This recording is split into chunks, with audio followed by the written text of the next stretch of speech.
સુરતના અડાજણ વિસ્તારમાં 18 મેના રોજ બનેલી લાખોની ઘરફોડ ચોરીની ઘટનાનો ભેદ અડાજણ પોલીસે સફળતાપૂર્વક ઉકેલી કાઢ્યો છે. રાત્રિના લગભગ 3 વાગ્યાના સમયે અજાણ્યા ચોરોએ ઘરફોડ ચોરીને અંજામ આપ્યો હતો. ઘટનાની ગંભીરતાને ધ્યાને રાખીને અડાજણ પોલીસે વિવિધ ટેકનિકલ અને માનવ ગુપ્તચર માહિતીના આધારે તપાસ હાથ ધરી. તપાસ દરમિયાન આરોપીની ઓળખ કરીને તેની ધરપકડ કરાઈ.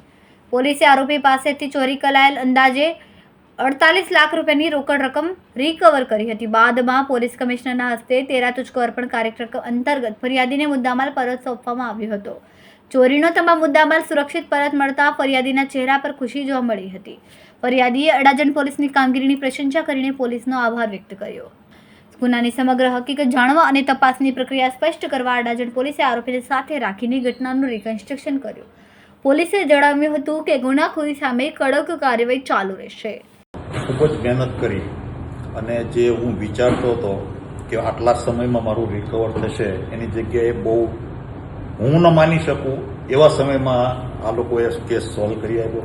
એ બદલ એમનો પણ ખૂબ ખૂબ આભાર માનું છું.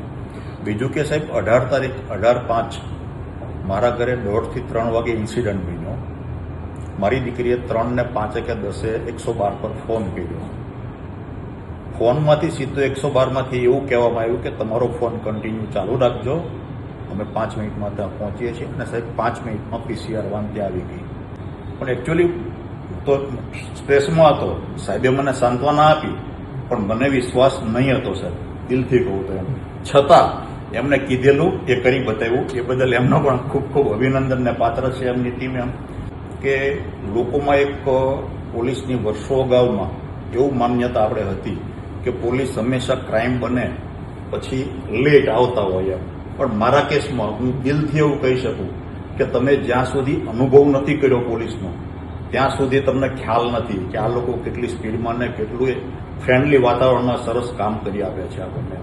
ખૂબ ખૂબ આભાર બધાનો, આપનો અને આપની ટીમનો. કેમેરામેન સેનિલ વિરાણી સાથે વિશાલ છેટા, માનવ પ્રભા ન્યૂઝ, સુરત. અમારા વિડિયોની નવી અપડેટ મેળવવા માટે સબસ્ક્રાઇબ કરો માનવ પ્રભા ન્યૂઝ ચેનલને. બેલ આઇકન ક્લિક કરો લેટેસ્ટ વિડિયો સૌથી પહેલા મેળવવા માટે.